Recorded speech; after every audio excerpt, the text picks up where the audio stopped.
All right, let's do this a few more times. How are you, what the fuckers? What the fuck buddies? What the fuck nicks? What's happening? I'm Marc Maron. This is my podcast. Welcome to it.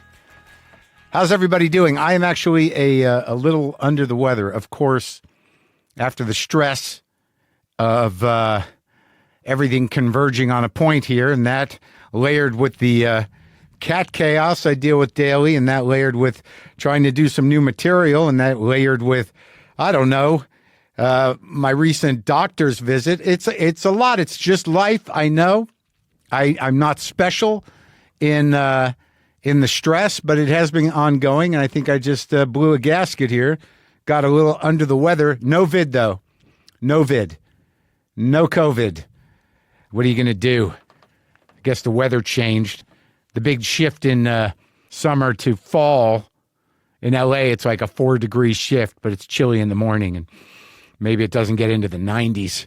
And we're like, ooh, put on your sweaters. Come on, it's fall. It's 78. What are you doing? Get out your long johns. So listen, folks, today I'm going to talk to Marc Flanagan, better known as Flanagan. He is the owner and proprietor of Largo at the Coronet right now here in Los Angeles. You hear a lot of people mention Largo. You hear a lot of people here mention Flanagan at times. He's like the hub. He's like the center of the wheel in some ways.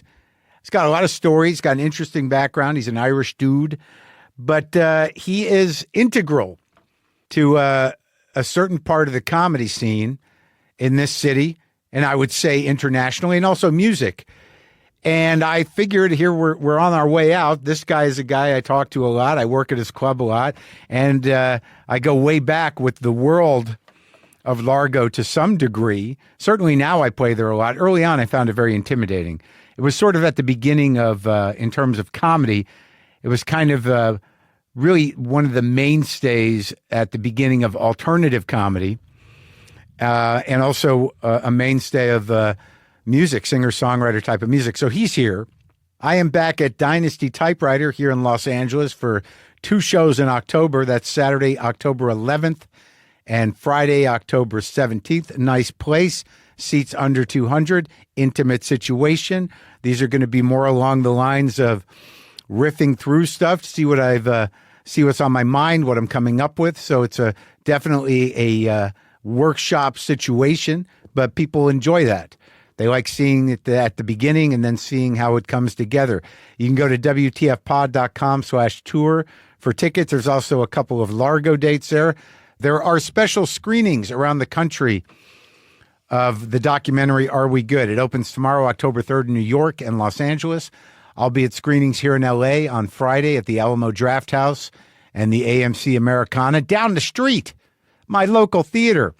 Then at the Vancouver Film Festival on Sunday.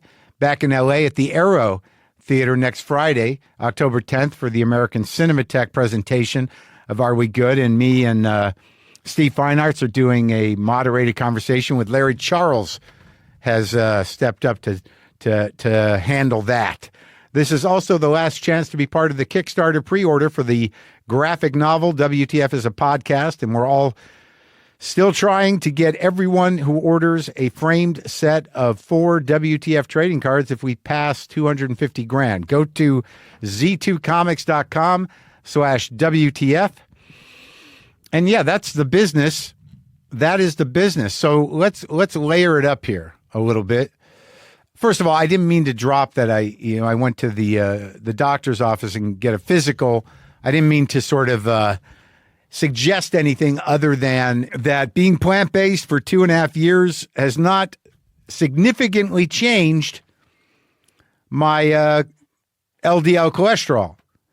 And that's that's kind of a punch in the gut, because you don't want to take medicine, and you don't want to believe that you can't just fix it. It's a weird thing with medicine. I think it's at the core of one of the reasons that people are so tripped out about vaccines in general is that you don't want to take medicine. But I got to be honest with you. If you live long enough, everyone's going to be taking medicine. And medicine is good. It is life-sustaining. It is life-saving. But as a human being, you want to believe like I can kick it. I can do it. I don't know what that is. I don't know if it's ego or pride or just not wanting to feel like you're compromised physically somehow.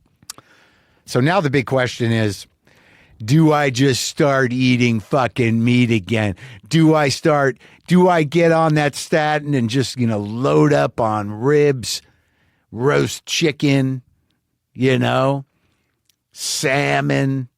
The answer is that is not the plan, because through being plant-based, I have gotten a sensitivity to the sort of realities of consuming animals. And some of it is to the realities of consuming mistreated, over-medicated, sad animals. You're eating a lot of sadness. You're eating a lot of fear. You're eating a lot of just brutal killing. It goes in, man. It's all in there. The poetry is in the DNA of the frightened animal. So that's not the plan. And when I do think about eating something that might be good for me in terms of meat, it's always canned fish. I don't know what that is. I think that's some deep Jew shit. Always canned fish. Okay, so Flanagan, who I'm going to talk to, has been the guy at Largo. And early on, before I lived here, I would fly out, and Largo was the hip fucking place to do comedy. It was the sort of the beginning of the alt scene. You got your Dana Goulds, you got your Proops, you got your Pattons, you got your Galifianakis, you've got your Paul F. Tom Cones, you've got your Marias, Bamfords, you got your Garoffs.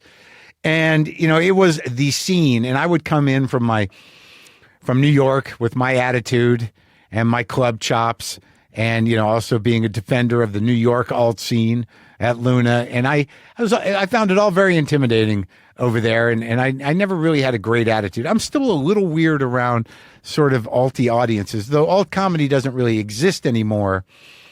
I am still like, I'm like, come on, I'm at heart I'm just a dirty club guy.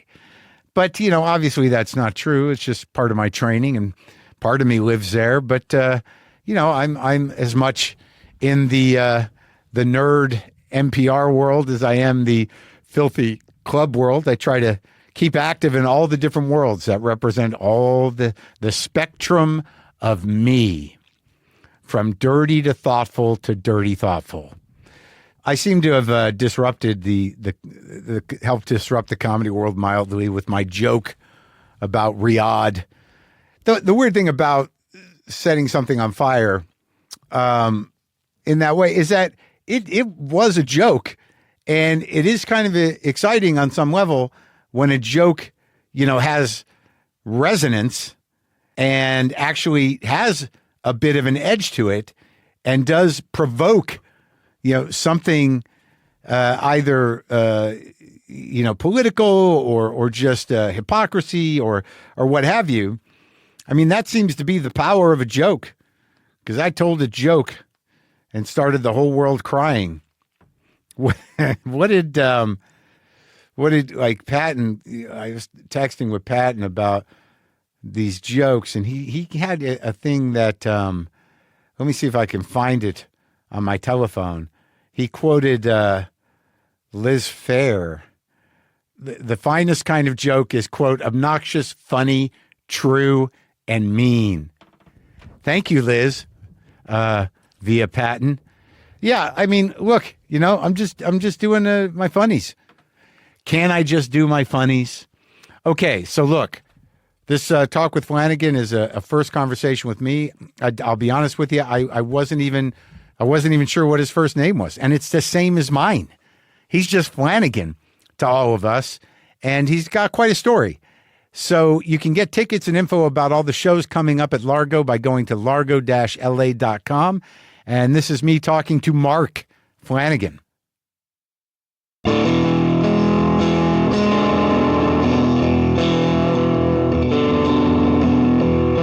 So what's going on? What's in the bag? Oh, this is your presents. This is your birthday present. First of all, look at that one. Oh, great. You'll say you're not a medium, but you're a fucking medium. I'm a medium, yeah. Yeah. Oh, that's beautiful. Isn't it? Yeah. That's your Exile Stones. I love it. Okay, so the second one Yeah. is a really, really inspiring book that I read. And your brother will know who Roger Federer is. You probably don't. One of the greatest tennis players of all time. It's not about him. Oh, really? It's about knowing. It's about endings, about career endings. Oh. Nietzsche's in there. Jack Kerouac's in there. You're going to love this Those book. are great career endings. Well, no, I know, but some of them are tragic. But One in an institution. But he talks about Dylan, about the non-ending tour. You know, Yeah, the whole yeah, thing. All right. So, and then the third thing. That's very nice, Do you know what that is? A blood pressure monitor? Yeah. What's it called? I know. Fuck it. I don't. I hate you. Sphygmomanometer. Did you know that? Yeah, you should have fucking called me. I didn't. I studied medicine. That was so You're embarrassing, still dude. But you know why you want this? Because of your birthday. Yeah. Is you go to the doctor, right? There's a thing called white coat hypertension, which you go there and I just got a checkup. I know, but your blood pressure is when you go to the doctor, generally it's 30 up, like your systolic. No, is my blood pressure's sweet. good. It's the Well, only keep good this. thing that's sweet. Keep this, and at the most calm part of your day, put that on your arm. It's like 125/70 something. That's excellent. Yeah. because it should be 140.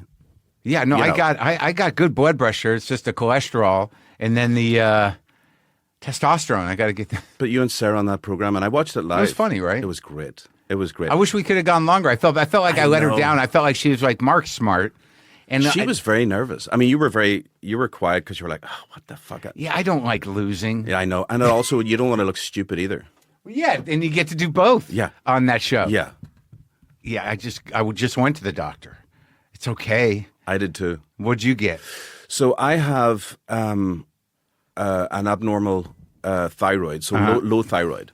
And so it's really hard to lose weight and stuff. And the great thing is finding out that that's what it was. Yeah. And apparently 1 in 4 men in America go with undiagnosed low thyroid. What are the symptoms of that? Freezing extremities. Your hands are cold all the fucking time. You can't lose weight. You get really tired in the afternoon, which, look, with 2 kids, everyone's tired in the Freezing afternoon. extremities. Yeah, just really cold extremities. Do you have hands? Do your hands tingle? You never get warm, no matter what. Oh. Backstage at Largo, it's Yeah. fucking freezing. But you don't Michael, get tingly hands, do you? Not tingly, but Yeah. definitely you can feel the extremities. Like, why? I love it when you get to a certain age. This is the conversation. Yeah. I got a friend in New Mexico. He's like, who I've known since I was a kid. He's like, 10 minutes on health. That's it. Just 10. Stop. And then we move Judd, on. Have you heard Judd's bit about it? No. Being a comedian at 57 is just unbearable. Because how do you relate to people? You talk to them about your diverticulitis? No. Does he have that? No, but he probably does. Oh, my God. He's only 57. How am I older than everybody? How older than you? I'm a year younger than you. So you're 61? Yeah. 62 yesterday. I know. I know. Happy birthday. So I thought the reason that I thought this would be good for us Yeah. is because, Largo looms large over comedy, Yeah. over show business, and over the world that I live in. And there's questions, but I also know you listen to the show all the time. Yeah. And you're referred to a lot.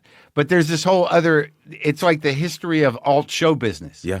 You are. Right.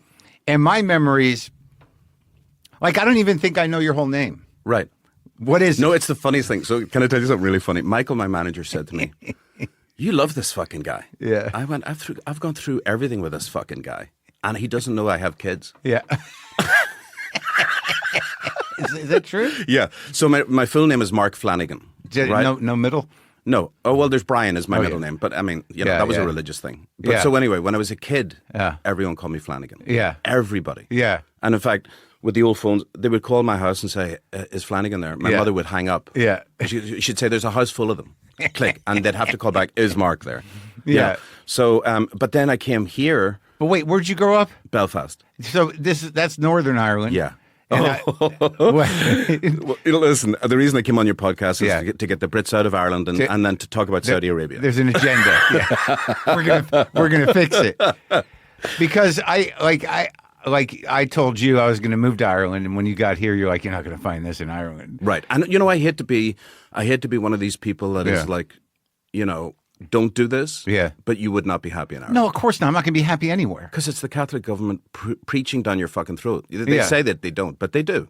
Yeah, but I would be like, my fantasy of it was like, I'll have a house out in the wherever, but I knew it was Even Albuquerque, you see your fucking life going by you and you're like, I need to get back. So, here. Yeah. But isn't everyone leaving? Hopefully. Right? No, but I fucking love it here. all the young actors don't live here. Well, good. Yeah. And we don't need them. Give us less fucking traffic. But no, honestly, I honestly joke and say, but I mean it like, I'm looking for a good quake to lose a few thousand people. Yeah, yeah. Well, you might lose the whole coastline. Yeah. The fires didn't seem to chase anybody out. No, but no, I grew up in Belfast, so that's where I'm from. But so, like, when you were growing up, it was rough. Horrible. That's why we left. But I can't even imagine, like, I have no sense of it other than a few movies of just how fucking awful it was. Do you know how often I explain to people what it is? Because people here are just like, they don't know where it is. They go, Northern Ireland? Is that near Iceland? Is it cold? I mean, really, I'm not kidding. But I explain to people that basically, and this is not just my perspective, the British invaded and never left. They left Southern Ireland. There's 32 counties, and 6 of them are Northern Ireland. Yeah. And so I was born in 1964, and they were supposed to be out of Northern Ireland. There was an agreement that, after... So is that post-Troubles? No, this is Troubles. Yeah. So this is Troubles. Okay, so 1917, the IRA kicked the fucking Brits out of Ireland. Yeah. Michael Conlon, all the... I saw that movie. Yeah. Liam Neeson, he did a pretty good job. He did a really good job. Yeah. But the best movie about the Troubles is In the Name of the Father with Danny Day-Lewis. Oh, it's so accurate that it's uncanny. Like, it's from the corner, Yeah. Kenneth Branagh's Belfast, I call it clean streets. It's horrible. It's nothing close to the truth. It's fucking... I've never seen streets so clean in Belfast, right? So, but anyway, you grow up in Belfast, and it was... When I was 8 years of age, it was 1972. Yeah. There was 2,600 bombs detonated in Belfast. And Belfast is smaller than Anaheim. By the Irish? Well, mostly by the Irish. Yeah. But then there would be retaliatory ones by the Protestants, which is British. Yeah. And it just went on, and it would feel like it would never end. And so when my kids and people ask me about, like, Trump and this fucking shit, it'll end. Yeah, maybe. You think it's not going to end, and it ends. It always ends. And it doesn't end well. Maybe not well. But it doesn't, it doesn't end well for people like Trump. Yeah. I was sort of encouraged that it's fortunate that we don't have to get too much into politics, that, he surrounded himself with, real buffoons. But he is a buffoon, and I know. And he's a bully. But but all these people he put in charge are incapable. That's right. Of the job. Like the thing with Kimmel worked out pretty fucking good. That was a pretty big deal. Yeah, he deserves it.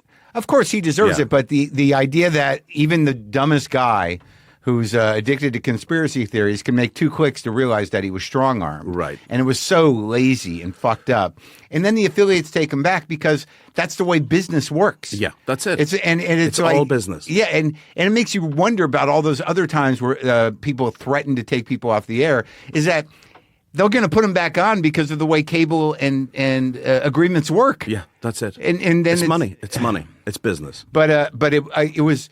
I'm glad everybody stepped up. Yeah. But so you're saying when you're growing up that it was terrifying all the time in a way that we don't even really understand. Yeah. Because I'll tell you, just to give you an idea of it, like, it was every single night there'd be bombs. And anytime my parents... In Ireland? In Belfast. Yeah. Specifically. There's another great town in Northern Ireland called Derry. And I say towns because they're not cities. And the population it's small. It's not like, it's a small area. Yeah. But Belfast, the reason Belfast was targeted is because that's where the Titanic was built. Yeah. No, we built a good ship. Yeah. But the thing is, that was the shipbuilding capital of the world for the Second World War, for the First World War. And that's why the British wanted it? They wanted it. And then Northern Ireland in general was the linen business. That's where the sheep, that was, way before New Zealand and everything else. Yeah. This was the linen capital. Yeah. So they moved in there and they were like, we're not leaving here. We would take it. Yeah. It's our money. Yeah. So, I grew up with that. And then every night there'd be bombs and you'd just be like terrified. If you had a babysitter and your parents were out, you were like, oh. Are they going to come back? Yeah. And we went on with that for fucking years. And how many kids in your family? 4 kids in my family. Yeah, small. That's small Irish. It really was a small. 2 boys, 2 girls. But my mum was the greatest person ever. But she was a nurse at the city hospital in Belfast in the 60s. Yeah. Like, I mean, the shit that she wouldn't talk about it. Yeah. And what were you doing, like, that made you leave? Did the whole family leave? So there was a series of events that happened that my father worked for the government. He worked for the health department. And he was like a business management guy. He would go in to hospitals and go, we're going to do this with you. But he would, not cuts, but he would say, this is how you manage, this is how you get a budget. And he was kidnapped. We don't know if it was the Protestants or the Catholics to use his car as a getaway. So he was driving in the rain coming home. And a hitchhiker was on the side of the road and it was pouring rain. He's like, fuck. He stopped and give this guy a ride. Guy held a gun to him, got him out of the car, put him in the trunk of the car. And literally, like Goodfellas or what it is, shot a hole so he could breathe. Yeah. And then they used the car to do whatever they did. And he was was him in the trunk? Yeah, for 2 days. Holy shit. And my mother was like, okay, well, this is it. We're out. We're going to go. I mean, but then her uncle, we have bars in my family, her side of the family have a bar called Lavery's in Belfast, and it's the most famous bar in Belfast. And her uncle died carrying a device out to save people. They called and said, there's a bomb in your back door. So he carried it out and he blew up. Oh my God. And my mum loved this guy. Yeah. And she was like, fuck, this is so it. The body count was big. Big. Ugh. Non-stop. Like just non-stop. And, I'm sure if family members listen to this, they'd be like, oh, because I'm not making any of this up. Yeah. But they just don't, they just repressed it. Sure. And in order to live there, they're just like, no, it's gotten better. Well, that's what people do. I don't forget. No, I don't forget. But I guess the spirit of the Irish people is pretty beaten sometimes, and they seem to kind of keep moving on. I don't want to generalize. Yeah, no, but there is generalizing. But like, say, the artist community in Ireland, they all went to Paris. Like, we all leave. Yeah. Yeah, but I do think people adapt and they try to make it okay. Right. That's right. And that's what's happening here too. Now. Yeah, but the reason I bring this up, I'm not trying to be hopeful for everybody, but the thing is, we thought this fucking shit would never leave, or never end. And then when we left, it was worse because we're like, every time we heard something, we're like, oh, is our family okay? Because when you're there, you can kind of like check with each other. You still have family there? Oh yeah, they're all there. Yeah. Yeah. My two sisters live on the East Coast. So you left, how old were you when everyone left?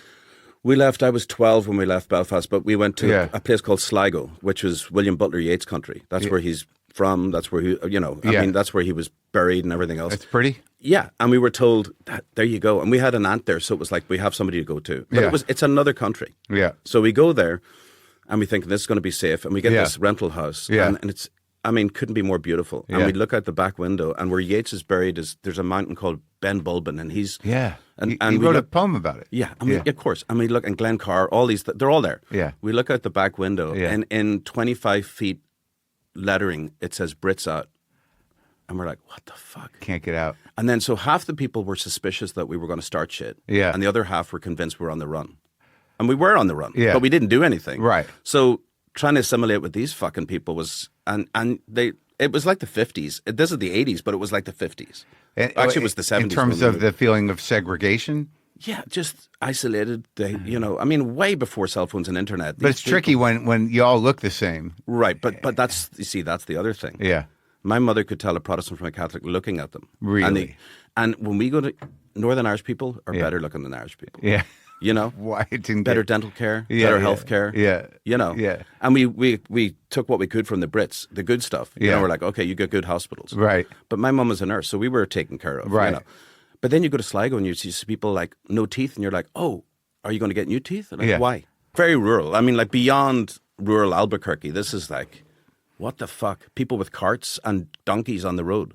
But so you moved there when you're 12. When do you end up in the States? So, no, until after college. So went to Dublin to study medicine and psychology. What happened there? Did you go all through 4 years? Yeah. Medicine, psychology? I did 5 years. I did an extra year. And I was waiting my time to get an opportunity in America. And then I got this scholarship to come over to Boston to study. And it was through Harvard. It was advancements in the study of autism. And I loved it. Yeah. But I really just wanted to come here. I wanted to come here because I'm obsessed with music. And I was like, that's where it is. Always? That's always. What were you seeing in Ireland coming up? I mean, all the stuff. It was when you did, when you played at Largo the night and you did Jump in the Shadows. Yeah. I was sitting there watching you. I was like, oh, fuck, I saw Peter Green in 1984. And he had a band called Colours with a K. Yeah. And he did Jumping in the Shadows. He did? And the first 6 songs, I was like, I think I need to leave. This is horrifying. He was in bad shape? He had a big robe on, like a big... I think that's right when they pulled him out of the hole. Yeah, but listen, halfway through it, they're doing these new songs, and Womanizer is one of the songs, and it just sounds like the same old stuff that he was doing. Yeah. And then he did Man of the World. Yeah. And I mean, one of the greatest songs of all time. But it was like we were all like, oh, we can't leave now. We're in it with him. And then suddenly he does Jump in the Shadows, and it was like the licks Jump in the Shadows, yeah. Yeah. And he was great. Yeah. But then the next night I saw Stevie Ray Vaughan, and I was like, oh. Yeah. The new is here. Yeah. No, but not just the flashiness, but like, I mean, a guy in his height, and I didn't Pull the mic in a little. I didn't see Peter Green at his height, 68. No, But what anyways. about like U2? U2, It was after you left. were hated in Ireland until they made it in America. Look at those fucking jackasses. You know? Yeah. And I hated the name U2 when I saw the posters for War and Boy and all these things. Like, U2, couldn't they do better than that? Yeah. Because there was UB40, there was all these bands then, you know. But I was a huge jazz fan. So what about like, Rory Gallagher? the greatest. Did you see I mean, him? I hate to say the greatest. Yeah, many, many times. Yeah. Many times. And I mean, just an anomaly. He was like Peter Green, but he was the most entertaining person you could ever see. Really? And the thing about Rory Gallagher and Van Morrison is they're both from Ireland, but they're the only people that played there. Like when we grew up, nobody would play Belfast because it would either get cancelled or bombed. Yeah. So, but Van would make an effort, but Rory would just didn't give a fuck. He'd play at the college. He'd play Queen's University. Yeah. And you'd go to see him and it was always very cheap. He'd make sure the tickets were cheap. Right. Because he never made any money. Yeah. He just wanted to play. It's taken me so long to come around to him. His band Taste are worth going back to. That was what he started with. Yeah. And it was around the time of Cream, so it's similar, but like the guitar tones are just insane. Well, also, he puts all that sort of, definitely puts an Irish twist on shit. Yeah. But, you know, around the time of U2, I was listening to a band called Planksty, which you've never heard of, but they're the greatest Irish band ever. And it's instrumental mostly. Yeah. So it's Christy Moore. Have you ever heard of him? He's like the Dylan of Ireland. He's a songwriter. He's a protest singer. He's an incredible guy. Yeah. He started this band with 3 other guys. And one of them was a mandolin bouzouki player. The other guy's a mandolin player. It's all acoustic instruments. And then an uilleann pipes, which is the Irish version of the bagpipes. Yeah. And you'd go to see these people. And Yeah. it would be mayhem. Yeah. Because like it's fuck the Brits, get them out. It wasn't all that, but it was like the Dubliners and other bands did that. But it was the most beautiful music, and I still listen to it. It's just And they never left Ireland? never left Ireland, never made it anywhere else. Yeah. And then ultimately just broke up. Yeah. And now they're just gone. But there was bands like that. But it was really difficult back then because you could get Neil Diamond's greatest hits and Simon Garfunkel's greatest hits, but trying to find Coltrane Right. was tough. When you were like, what, 15 or something? When I was really into it. Yeah. But like you, there was always, the reason I was drawn to your podcast, not just because I love you and know you, but it was like, there was a DJ called Dave Fanning, who was huge in Ireland, but there was another guy that would play jazz at nighttime. Yeah. And it would just be like, it would be Coltrane, Herbie Hancock, Pharoah Sanders. Yeah. And I was like, this is it. And that's honestly, listening to Pharoah Sanders, Alice Coltrane, Freddie Hubbard, I'm like, I got to be in America. It was because of that. Yeah. And I was 20 years too late. Yeah. You know? Yeah, but I mean, everyone was too late on jazz. Yeah. People are still too late. You're always too late on jazz. Right. Because like when you start to like get into it, you're like, it's a very deep rabbit hole. But there's still a few souls out there. There's a guy called, do you know Brad Melda? Yeah. Yeah. He was at your place, right? Yeah. Well, yeah, someone turned me on to him. He's great. No, there's guys out there. Yeah. That like I got Christian hip to. McBride, you know, and Julian Lage, the guitar player. I mean, they're doing really great stuff. Yeah, you know? yeah. I mean, well, Down is over there at Blue Note, and they were sending me stuff. I can't remember who turned me on to that Meldog guy, but it was recently. Well, the great thing about him is he's kind of known as, you know, like the Bill Evans of our time, but he does like a Radiohead song, and you just be like, I'm not saying I do, but you may not be into Radiohead, and you hear him doing it, and you're like, oh. Yeah. You know? He finds it. And he just did a record of Elliott Smith songs. And they played back in the old Largo together. And so it took him this long to kind of get over it and go, really? I want to pay tribute to this guy 20 years later. So, okay, so you come here. Yeah. You're looking for the jazz life. Yeah. You're studying autism. No. I'm studying psychology. So the idea was I was going to do either a master's or a PhD in psychology. Do you feel that helped you in your life? Of course. Dealing with you? Yeah. All of us. I was thinking about Paul's movie, One Battle After Another. I know. And I was thinking, I'm Benicio and you're Leo. Oh, that's funny. Yeah. Ocean waves, Bob. Yeah, Ocean waves. Yeah. And you're, what fucking time is it? Yeah. What time is it? Yeah, how it's long too is late. this going to go on for? Fuck, am I still here? Yeah. I wish I wasn't still crazy. I think if you weren't, Yeah. it wouldn't be on the stage. Yeah. You know? I guess so, yeah. Yeah. But So anyway, long story short, I go to Boston, didn't like Boston. I mean, just knew that, you know what it was? It was the thyroid, come back to the thyroid. Why am I so fucking cold all the time? I was either too cold or too hot in Boston. freezing, yeah. So I came out here on a whim. I was in Boston for 3 years. Came out here. Where are you living in Boston? In Park Drive. First, right by the regatta, or the battle, or what was it called? What was the little cinema in Cambridge? Brattle. The Brattle. In Cambridge, yeah. Right yeah, around the sure. corner from I that. saw Spalding Gray there. Yeah, and this was a Harvard students thing. I did that. And then I still did all this, but I worked Monday nights at, it was called Metro at the time. And it's right beside... The club? Yeah. Yeah, I remember that place. And... It's near Lansdowne? Yeah, Lansdowne Street. Yep. Yeah. They had what were the other ones there? There was Axis. Yeah, Axis was the kind of alt place. And then they changed the name 100 fucking times. Yeah, you know. yeah. But Metro was the place, and I saw Sinead played there, Leonard Cohen played there. They would do small things like at the beginning of a tour. Yeah. Which was what Ireland always was. I saw the first Smiths show in Dublin because they would start their tours there going, oh, fuck these work people. it out. Yeah, they'll take anything. Yeah. You know? But it would be great. You can just rehearse. Yeah. Metro, listen, my favorite club, while I was in Boston, every weekend I went to the Village Vanguard. Oh, down in New York? And that's... You would drive down or take the train? I would take the train the whole way down. It was the fucking best. And whatever homework I had to do, I would do it on the train. Yeah.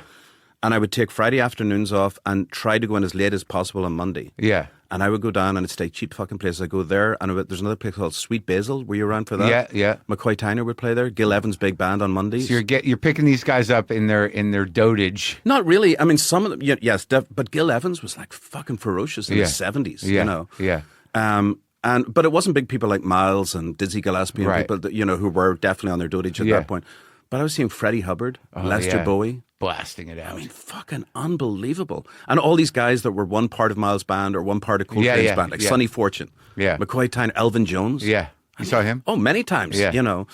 But anyway, the thing is, I go back and I'm like, that is why I'm going to America, right? Yeah. I came back and they turned it into a fucking comedy club. To Catch a Rising Star? Yeah. Yeah. And I'm not kidding you, because I honestly have a photographic memory. I can remember when we first met, I can remember certain things. I think there was that guy, Kevin... Meaney? Kevin Meaney was headlining. Yeah. And there was a ginger guy on the thing. I think it was Louis. It's probably too early. No, 88. Oh, maybe. But was he a kid? Yeah, but he had a full head of hair, and I was thinking, this guy's fucking funny. Yeah, you know. Yeah, 88? Yeah. I was there. I know. I was there 88, and then I came out here late 91, and then moved here in 92. Huh. So I drove across the country thinking I might go to New Orleans. And I can still finish my education from there. Yeah. And I got there, and it was the most humid it had been ever. And I was like, okay, this is not it. It's rough there. Then I came here, and I'm not kidding. I arrived in the middle of January. Yeah. And it was 75 degrees. And I was like, I can't go back to Boston. And then... What year is this? This is 1990, late 91. Yeah. 92, a friend of mine's opening this place. It's called Cafe Largo. Yeah. And he needs somebody to fucking book the music. He didn't realize it was a venue. Right. And you're so into music. I said, I don't know anyone here. What are you talking about? Yeah. And he goes, just meet with him. So we went, and who was that guy? His name was Fergus. He's now an undertaker in the Palm Desert area somewhere. He was a disaster. He ran it for. Do you remember Le Dome? Wait, this is the original Largo on Fairfax. On Fairfax, where you performed. The supper club. Yeah, and it was called Cafe Largo, and we changed the name to Largo. But so he brings you in, you meet with him about booking? He was about to take it over. There was an Italian and a French guy. The French guy started Luna Park. Yeah. Anyway, they were fighting. It was a restaurant. The restaurant, yeah. They were fighting. Was that in the Bay Area first? Or no, it was here? I'm not sure. Yeah. But anyway, they're gone too. But anyway, he started this place, and he invited me to come see one of the music things. And it was pouring rain. I'll never forget it. And I went in, and Grant Lee Buffalo, do you remember that band? Yeah. I mean, it was like seeing U2 in a fucking in a post office. Like, He's a good guitar player, that guy. Incredible. Yeah. A great songwriter. But anyway, I saw them, and I was like, well, the place is kind of shitty, but if the music is this good, I'm in. So I told him I'm in. But I'll give you a year. I'll give you a year of my time. And it took maybe about 4 months to get the license changed and everything else. I put some money into it because he needed money for the license. And I ran it for a year, and it was really, really successful. Like, it started, I mean, I had Dr. John play there. I had huge acts play this tiny fucking place. Was it like 250 maybe? 130. Wow. But it was prestigious because, you'd go and people would listen. Well, it was always like you had the food. Right. And people were sitting at tables. So like a little dinner club. Yeah, but it was kind of like what I thought maybe the Vanguard and some of these jazz clubs in the 60s would be, or late 50s. But anyway, so I ran it for a year, and on the last night we did a benefit for the Musicians Assistance Program, which is a great organization.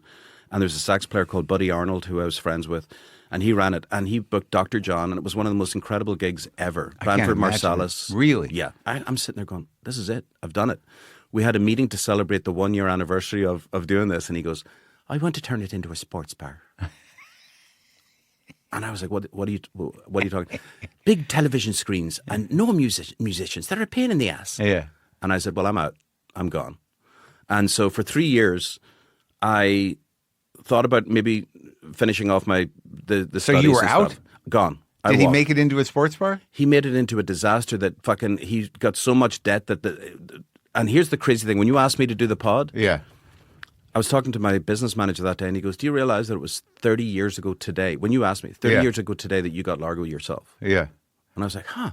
So wait, so you're out for 3 years. 3 years, and I'm booking gigs at the Troubadour with John Bryan, Amy Mann, people Are you- that I built are you relationships managing? with.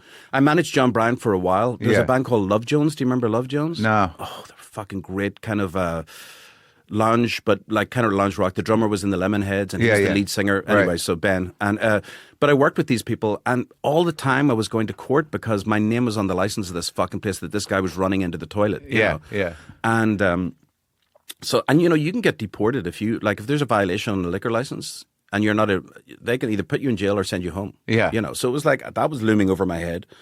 So I For was 3 years. So you're booking gigs elsewhere. Alligator Lounge in Santa Monica was one of my spots. Yeah. But E from the Eels, like great acts. Yeah. And I would book great nights.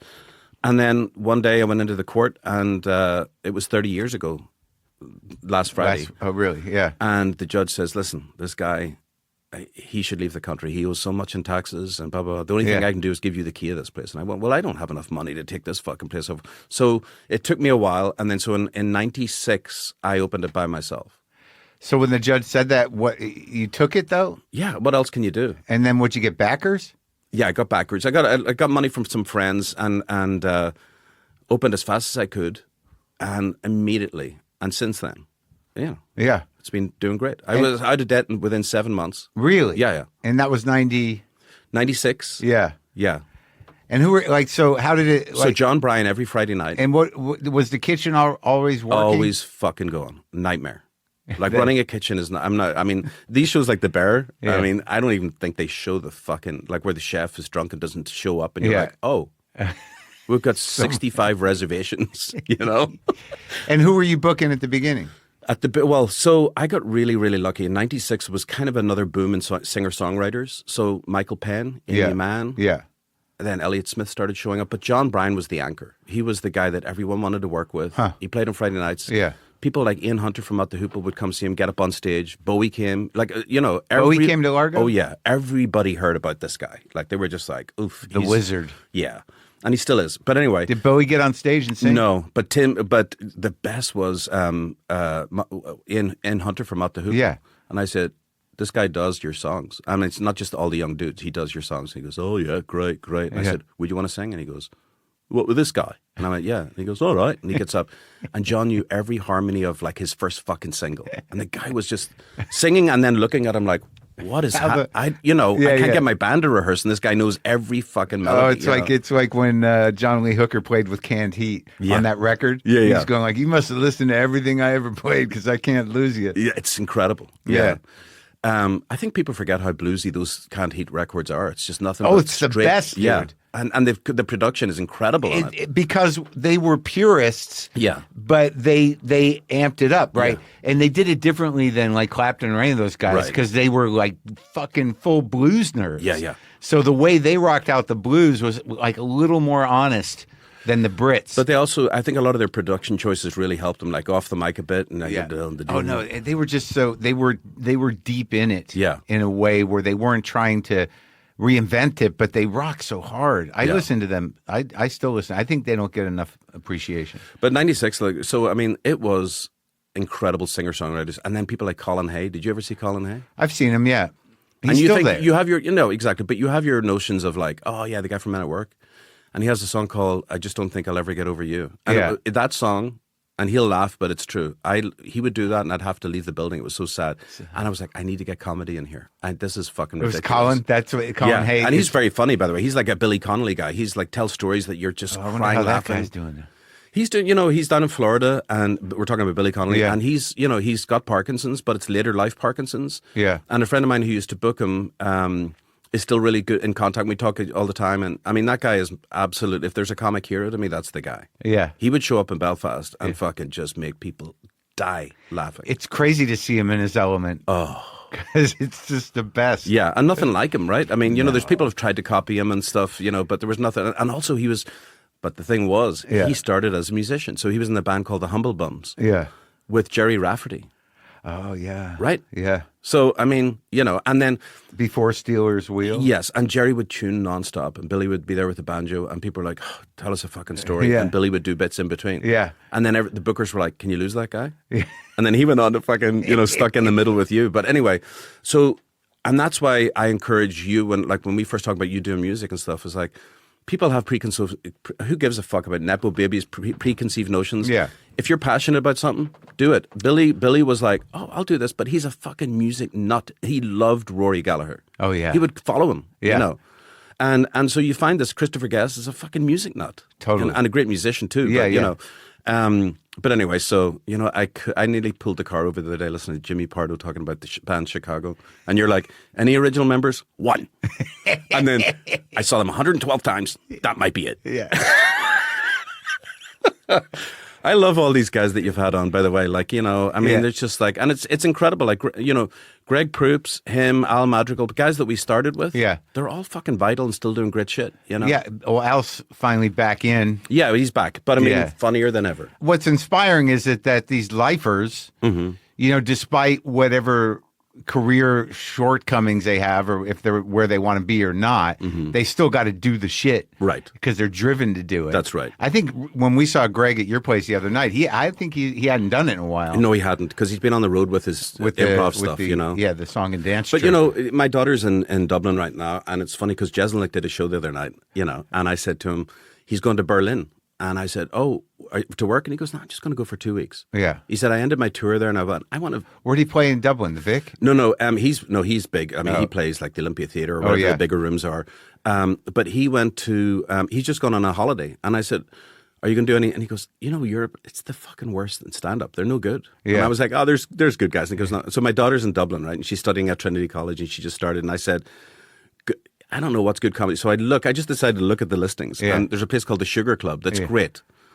And Rory Scovel's there on Wednesday. Yeah. So I said, go to see Rory. Yeah. And so he's so excited that she's there. But anyway, there's, we're so spoiled Yeah. for comedy here. Really? And, Yeah. The best. Because they're all here. Yeah. Yeah, but so, like last night, do you know Kate Berlant? Yeah, of course. She's one of the greatest. Like, Yeah. I mean, and she's so fucking funny. Yeah.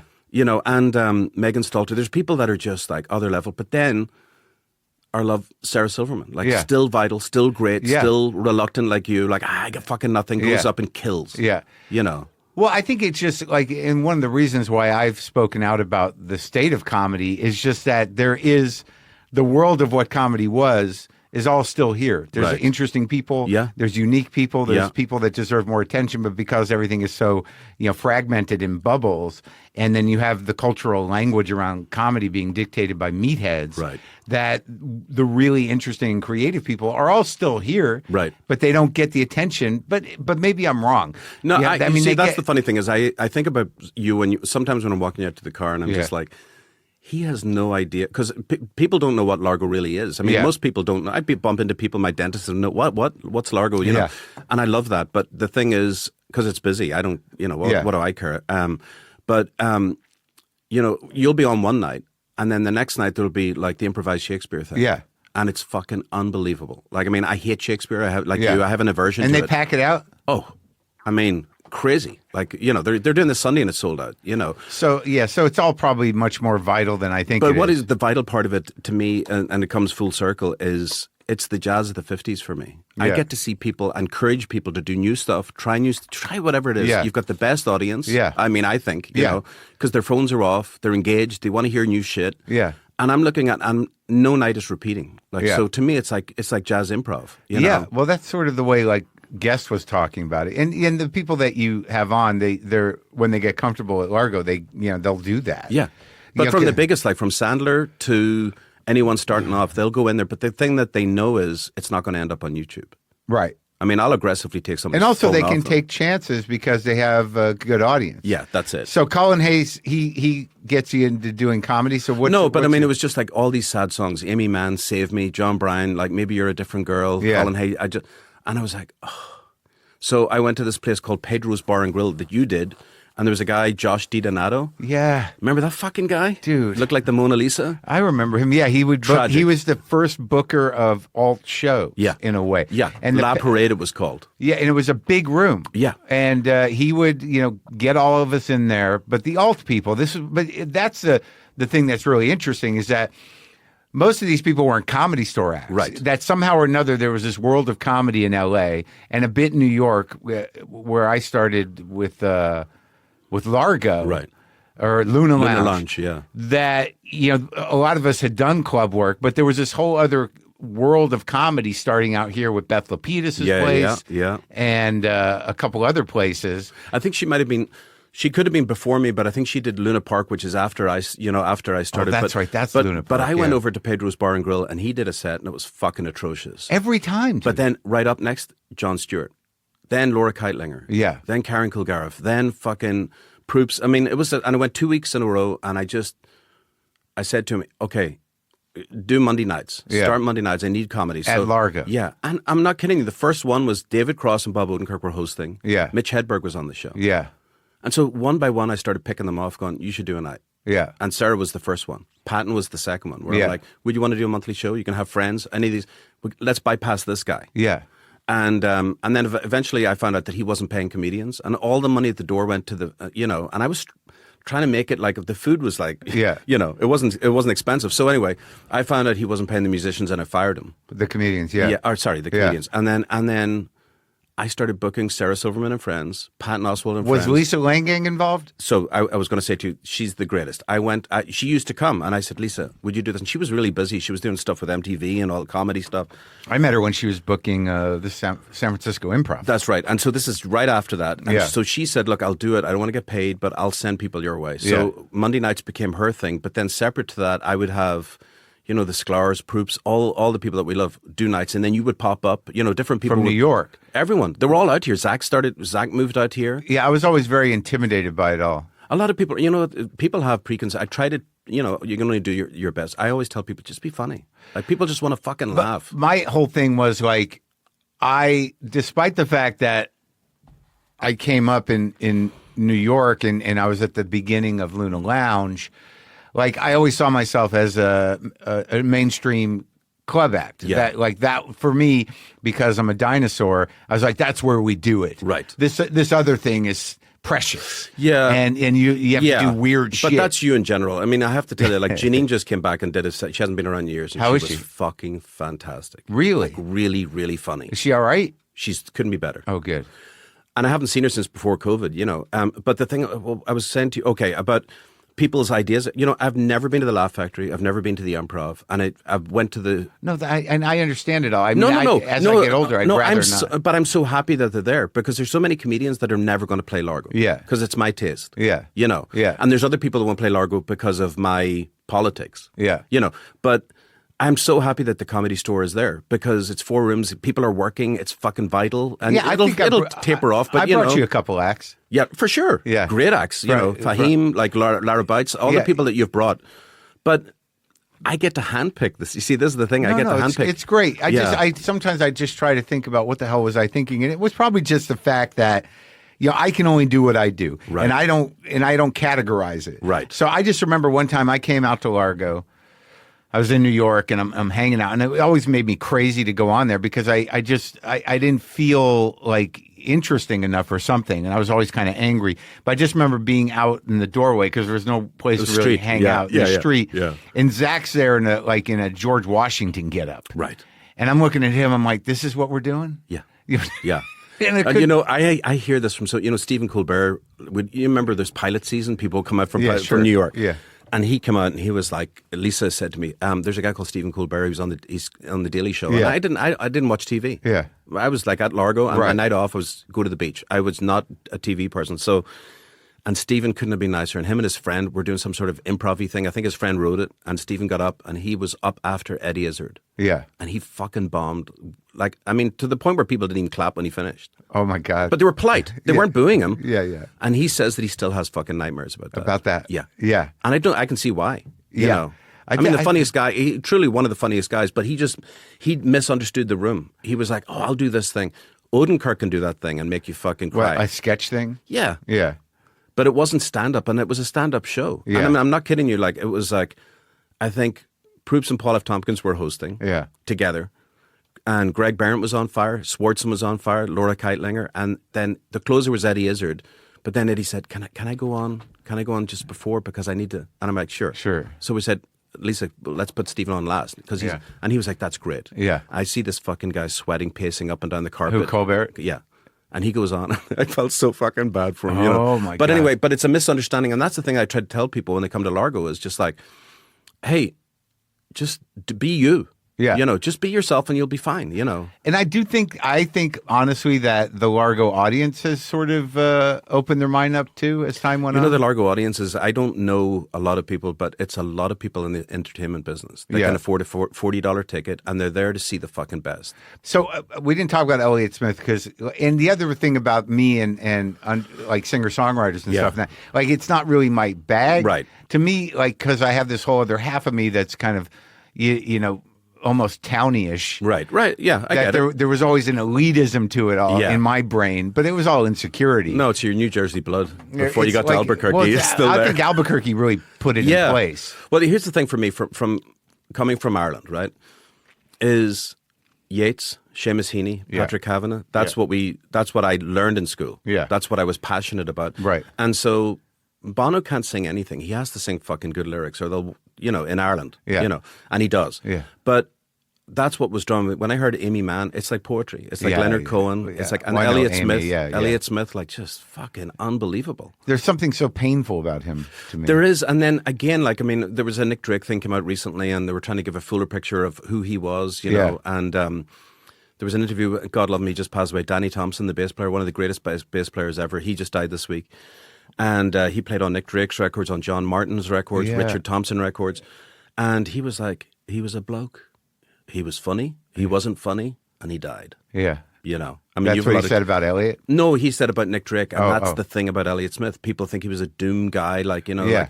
Like, and before I saw Leonard Cohen in concert, I thought, oh my God, this guy has problems. He couldn't have been the funnier fucking guy on stage. Sure. And when I met him, I was like, oh, you know. Did he ever play Largo? No, but his kid, Adam, his kid did. But I'll tell you a funny story. So we talk about the guy that started Largo with me. Yeah. His name is Fergus. And he wanted to change the name to, like, honestly, like O'Reilly's.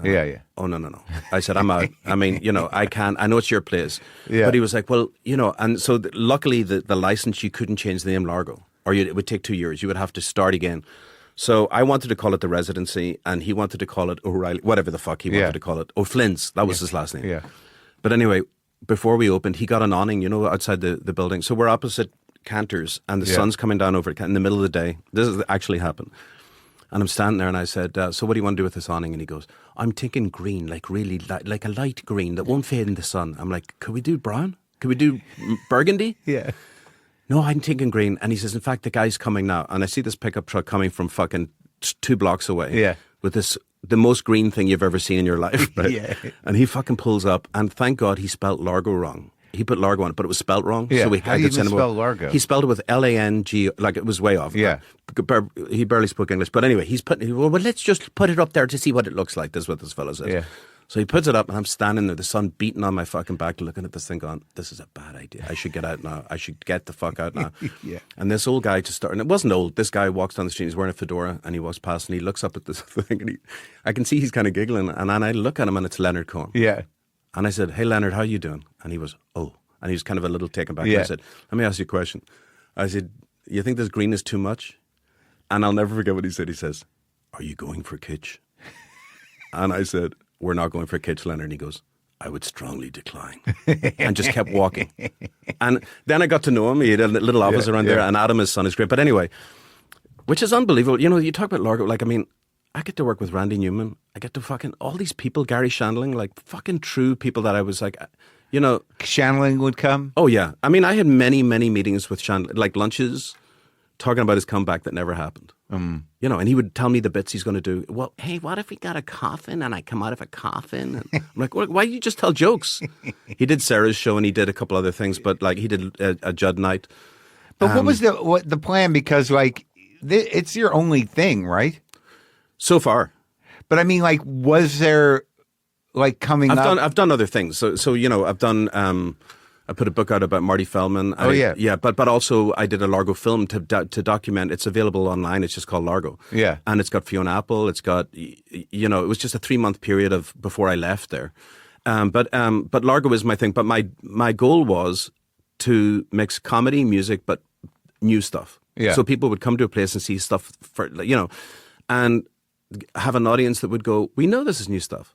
So there's a patience, but there's also an applaud because they're like, you're fucking trying. Well, that's the thing about like doing it for me too, because it's not like if I do Dynasty and it's like less at stake, but you want to put on a show at Largo. Well, but they do get to know you. Right. And it does force you to do that new Yeah, somebody shit. said to me when it was Zach actually said it to me, he said, you should charge a lot more because this place is nicer. Yeah. And I said, no, I should charge a lot more so people are put off by going to it.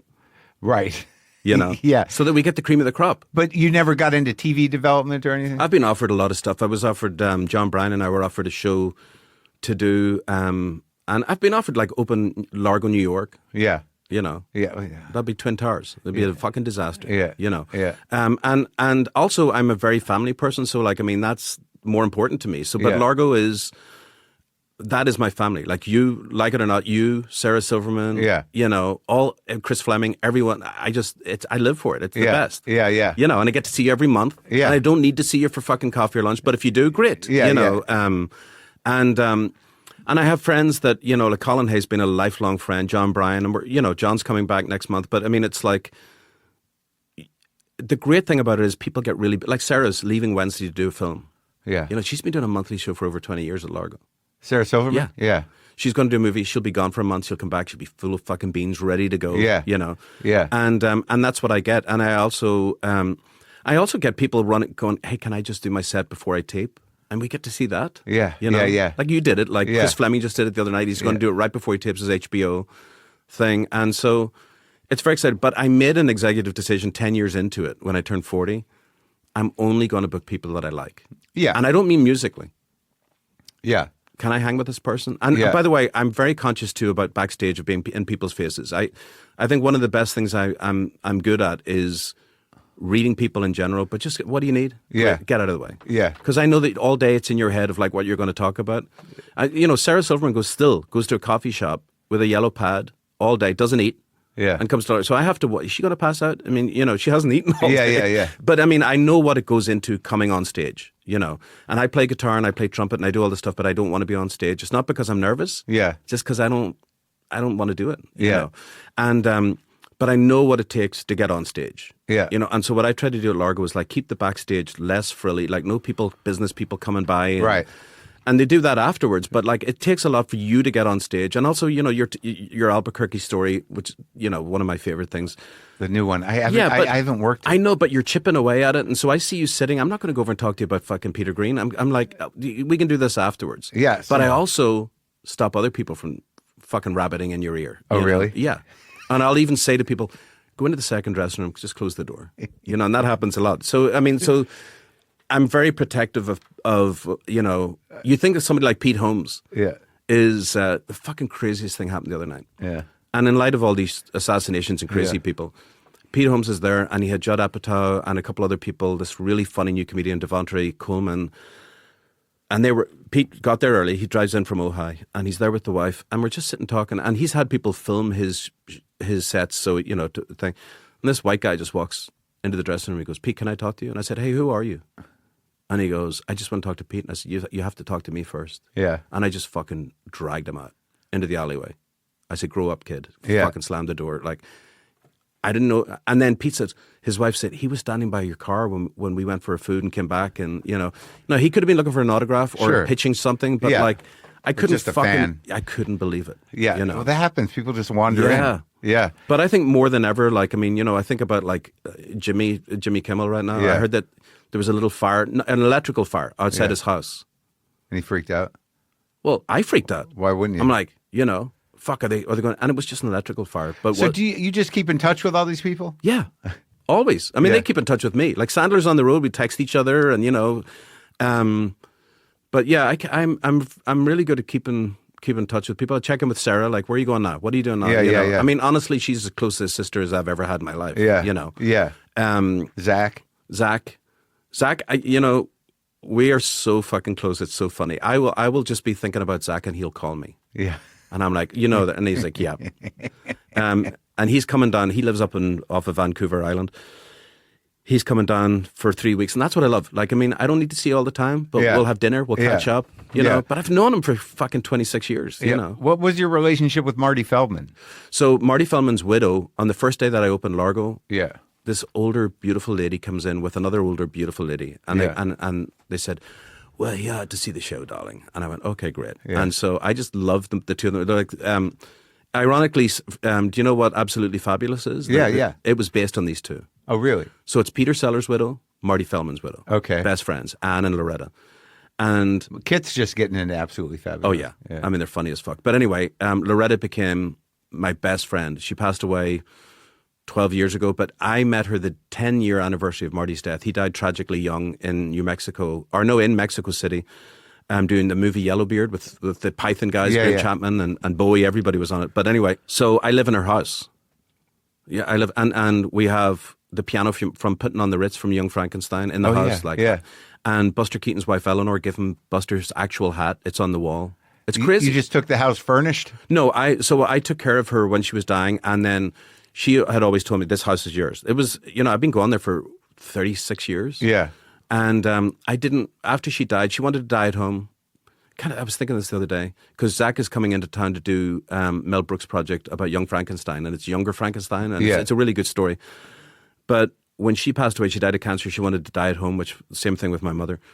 And I had a 24-hour care for her at the thing. And people would come by to say goodbye to her. And one day, the housekeeper goes, there's a guy called Jean wants to say goodbye to Loretta. And I'm like, no, she's in a coma. She's like, this is the end.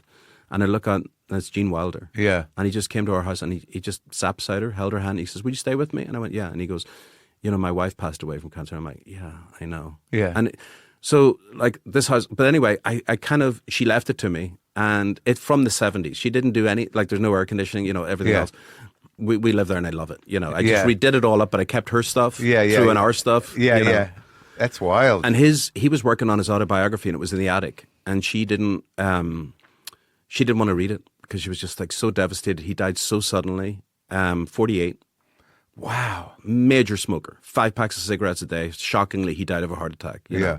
But anyway, Eric Idle lived up the street, and Eric's been coming to Largo for years, and I gave him the manuscript of this thing, and I said, hey, read this and see if it's any good. And he goes, this has to be published. Yeah. So we published it and give all the money to the Children's Tumor Foundation. Yeah. So there's things like that. When you asked me about Largo's my only thing, when you're talking about ending the podcast, I jokingly said, okay, I'll end Largo. And it's 30 years. I move forward in a way that if it's not working for me, I would be the first to pull out of it. But I would leave an infrastructure for somebody else, and I hope that you would do the same where, Largo, that kind of community would always be there for somebody. Because Largo's me. Like, wherever, I could put that fucking piano and that rug anywhere and make Largo happen. Right. And I could do it even on a night of Largo and still satiate the need for it. But I think the community is really important, Yeah, totally. Yeah, I do too, and I'm like barely part of it. Yeah, but I think also with you, with this thing, I mean, all sorts of people told me, oh, he should just do once a week, do once a month. And I'm like, no, he's done. Yeah. When you told me that, I said, congratulations. You've done the fucking greatest thing. It's been a great escape. Between Lynn, between all the stuff that you've gone through, you've pulled all of us through. And, I've never done a drug in my life, but I get really into you talking recovery with people and going, and I see you kind of like, you and Brendan will figure something out. It's not a done deal, Oh, really? You need a break.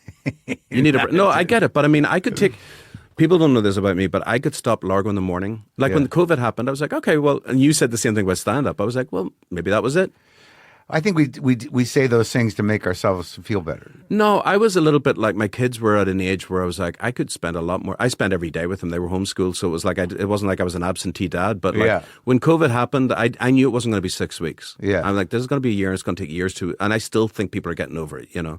But just as I thought, maybe I'm done, I get a call from Conan saying, hey, are you going out of your mind? Yeah. And his producer, Jeff Ross, is like, could we do it at the empty Largo? Yeah. And so the whole way through COVID, Conan came and did his show live. And that, when was the big switch over from 2008 to the Cornet? Yeah. Yeah. There was a little downtime in between, no? No, not much. But maybe 2 months. And you leased that place? Yeah. 45,000 a month. That's crazy. To a guy that wants to tear it down and make a parking lot. Really? Yeah, and I keep fucking with him. Like I keep extending the lease, and You don't want to sell it to you? No, Judd and I both approached him. And by the way, talk about other projects. Like Shandling really wanted to, and then his family, when he passed away, wanted to do a performance center where we could shoot specials, have 2 rooms, have a 3rd room for comedians only, full bar, full food, and start a healthcare system for comedians. Yeah. He was fucking brilliant, the guy, Yeah. And I feel like Judd has taken a lot of that on because Judd is a pure fan of comedians, of performers, and gets people, you know. But he learned a lot from Gary. Gary was like, he would read your script, give you tips, encourage you, Yeah. And anyway, so I kind of like, I'm not trying to be Gary Shandling, but there was an idea right before COVID of trying to buy a place. And the idea would be Sandler, Conan, everyone chips in, and we call it this Largo at this performing center, and maybe a tribute to Gary or something, you know. But then when COVID happened and you realize, I was closed for a full year, and Conan gave me what he could because he wasn't getting a lot of money, Yeah. That landlord still wanted his $200,000 at the end of 2 years. Yeah. It's fucking cutthroat. I'm the only sole owner operator of a venue in Los Angeles. Right. Like Christine at the Troubadour, her dad and somebody else owns it, but like she doesn't book it. I do it all. Yeah. And if I can't do it all, I have a great staff that've been with me forever. Michael, the manager, but if I don't do that, then I'm gone. And that's why I never opened a place in New York, because I wouldn't be there. And you can only put your ass in one saddle. We've always thought that. Yeah. All right. So before we end, let's talk about the night I got attacked. Oh, fucking fantastic. What do you remember about it? Here's exactly what I remember. Yeah. I have a recording of it. Did I tell you that? Yeah. I think, It's on cassette. Paul F. Tompkins hosting. Yeah, that's right. Right? Do you remember what the night was called? For Only the Lonely. It was Valentine's night. Really? And the idea was, if you don't have a date, come to Largo. Right. Well, I remember Mick Jones from Foreigner. Yeah. That's his name, right? Yeah, and I thought it was Mick Jones from The Clash, and I was so excited. I was like, fuck. It's just Foreigner guy. But I knew Foreigner. Yes. He was there. Vincent D'Onofrio was there. Yeah. And then regular Largo people. I remember I was doing that joke about the sportscaster covering miniature golf. Yeah. That he wanted bigger things. And it ends with a suicide. And I do the line about suicide, and some guy like maybe 2 rows in goes, "Stop talking about suicide." Yeah. And because I'm a dick, I'm like, "Oh, did you just lose somebody?" Yeah. And then he lunged out of the audience. Oh, yeah. And tackled me. All I remember thinking is like, I'm not really a fighter, but I can't run. Yeah. Yeah. So I'm going to have to see he stands me off, which I knew in that moment that he wasn't really a fighter either. Right. But he tackled me. Yeah. And it was a tussle. And there was no hitting. Right. And I knew I had to stay in it. And then I think Wrath and you were the first 2 to come pull him off. Right. And like pretty quickly, everyone ran out. Yeah. Yeah. It was. So what I remember about it was you were talking about suicide, and then this guy says, "Stop talking about suicide." Yeah. And he was closer to the front. And he was with his sister, and he said, "We just buried our mother. She had cancer." And then you made some sort of a quip, and then out of the thing, he tried to thump you. I remember you had a little bit of a mark on your face because I mentioned. We ripped my shirt. No, and he tackled him. There was a drum kit behind you, and you went fucking flying. Yeah. And then Tompkins walks on stage and said some quip like, "I've always wanted to do that," or some, Yeah. But we went out onto the street, and I had this guy, and Dave Rath, one of the greats. He drove back around. That's right. You ran him out, and then I came out, and I just remember seeing D'Onofrio there, and it was all weird. It was crazy. But by the way, that's always Largo. Like, something will happen. There was a guy, anyway, to end the story was, I sat the guy down, he goes, "Look, this is our first time out of the house. My mom was in hospice. We brought her home. She died of cancer. We came to a comedy show." And I was like, "Oh, I'm so sorry." But then he talked to you and he apologized. Well, my recollection is like, he pulls back around, and you freak out, and Wrath freaks out. He goes, "I just want to talk to him." Right. And I say, "Okay," and then we walk down the street, and he says, "Look, I'm sorry, I'm not really that guy." But I thought he told me that his brother had tried to kill himself or something. There was others, but definitely his mother. Yeah. And then he was like, "We've just had enough." And we came here for a laugh. And we didn't want any Valentine's bullshit. And we saw your show, and we came. And I said, "Hey, man," and he goes, "How are you related to this guy?" He said, I remember him saying this, and I said, he's the guy that starts fights. I'm the guy that ends fights. Yeah. You know, I remember, Yeah, and I calmed him down, and then he spoke to you for a while. Yeah. And you were great with him. Yeah. And I remember saying to Rath, Mark has a mark on his face. I hope he's all right, because he connected with you somehow. Yeah, you know? yeah. But it became this thing of myth where people were like, oh my God, I heard that fucking somebody tried to shoot Mark at Largo. But, you know, I remember the first week that I was there in 96, one thing I learned from the ex-partner was any artwork that you have, nail it to the wall. Yeah. Because they're going to steal it. Yeah. Right? So I was like, oh, that's a bit much. So we had this poster. It was an old poster of a vaudeville thing, but there was another thing with Miles Davis, and it was in the men's bathroom. And this, I'm standing watching the show, and it was Loudon Wainwright was playing. Yeah. And he's fucking great, right? Yeah. And he's singing, and a guy comes up to me and goes, hey, there's a guy in the bathroom trying to steal some of your shit. And I'm like, what? The toilet? And Yeah. he goes, no, he's got a screwdriver, and he's taking your painting off the wall. And I went, huh? Yeah. So I went down, I went into the men's bathroom. Remember that long corridor? Yeah, it was yeah. very narrow. And I walk in, and there's a guy with a fucking ponytail on the toilet trying to take this really expensive mirror that's not expensive. He thinks it is, Yeah. right? And I said, hey, what are you doing? He goes, oh, the guy just asked me to fix this. And I'm like, that's fucking good. And I by the way, I am not a fighter. I Yeah. grabbed him by the ponytail Yeah. and I dragged him out of there. And Yeah. he kept trying to stab me with the fucking screwdriver. Yeah. And as I'm dragging him up the aisleway out to the front door, David Lynch is sitting there and going, good for you.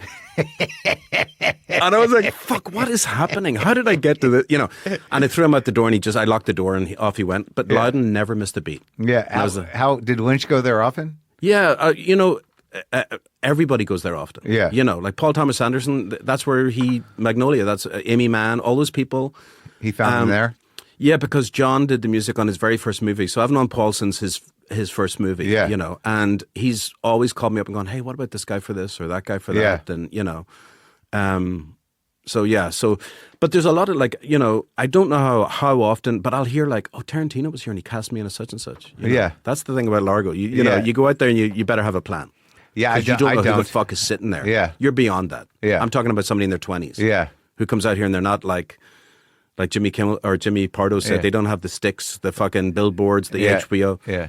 And, you know, and it could be Christopher Guest. It could be anybody sitting in that audience. Sure. that Might is- be like, oh, I could use that Yeah. person. Yeah. Yeah. Well, I appreciate all your support of this show course. and me. Thank I you, know you're Brendan. Yeah. Yeah. I know you're a regular listener. And Yeah. and I don't know where I'll end up, but I do feel okay about what's happening. Yeah, and we've got a long way to go. You know, you and I. Do I? Yeah. I thought I was dying last night. Do you know, there's a great, Jeff Tweedy has a new triple album out. And Yeah. I know you've had him on. I know. And he, to me, is like the Leonard, the poet, you know. And he has a song called Ain't It a Shame That You Can't Die on a Beach with a Cloudless Sky because you're too young. And on the way here on NPR, they were talking about this woman, I think her name is Ruby Prosner, Holocaust survivor. Yeah. 95 years of age. Her and the husband, Michael, went to Swiss Clinic, sent everyone an email saying, we're shuffling off this mortal coil. Sorry we couldn't let you know in person. And they just did it together? They did it together. And I was like, there it is. Yeah. You know? So I'm not taking that drastic an action. no, but you are in a way ending the way you want to end. You know, you've revisited friends, you've had people on there that meant something to your life. Yeah. And I always think it's a fucking launching pad for what's next. Yeah, it's And okay. It frees you up. You want to do this movie? Well, it it's frees you okay. up. You can't do all of this at the same time. Yeah. That's why I can't do other things. I need, you know. Yeah. I mean, there's things I'm going to miss, and like I worry about it. I'd like to be freed up. I have to deal with my cat situation, but the newest kid came up with a good idea. Yeah. After I end the podcast, make this into like another kind of man cavey thing. Mm-hmm. Maybe put the desk out here and a big TV screen, a couch, and let Charlie live in here. But also, Margaret Cho has a really great friend, comedian called Ian Harvey, and he makes these things for cats where that you can keep them. They can go outside without hawks attack, like not cages, but like. Well, I have a catio. Yeah. I know, but this is. I know you do, but this is like keep them separated kind of thing. You know, really? and they can go outside and nobody's gonna. There's ways of doing it. It's just so weird when your life revolves around a fucking. But I dumb also cat. think you should take a note out of Mulaney's book and just kind of like do lunches, do a dinner. Yeah. You know. Oh, have people over? Yeah, no. Pick your favorite restaurant. Yeah, the back meet room. people, yeah. And just say, hey, you want to get together? Let's hang out. Sarah does it with her rooftop party. I mean, you should do it. It doesn't have to be all the time, but you will have you'll have a withdrawal thing where you'll be like, I do want to talk to my friends. Yeah. You know. Yeah. I'll work it out. Yeah, you'll figure it And I'll out. keep coming over to Largo and doing it. Yeah. So we're going to do another band show. We're going to do another band show on October 28th. Yeah. Yeah. When's my stand-up show? The 14th. Okay. Thanks for doing this. Yeah.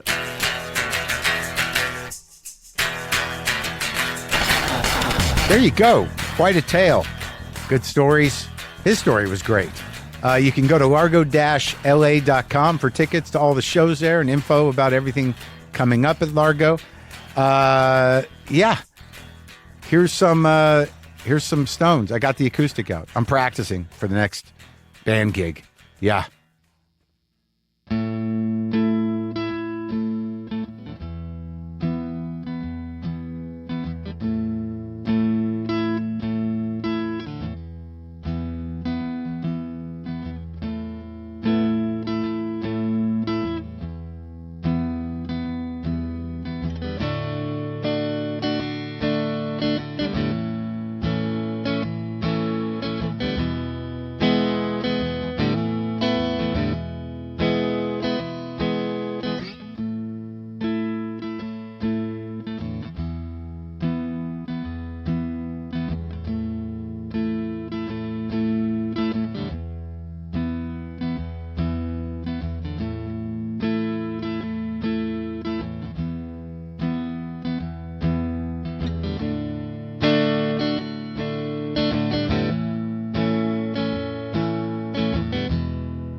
Boomer lives, Monkey and LaFonda, cat angels everywhere.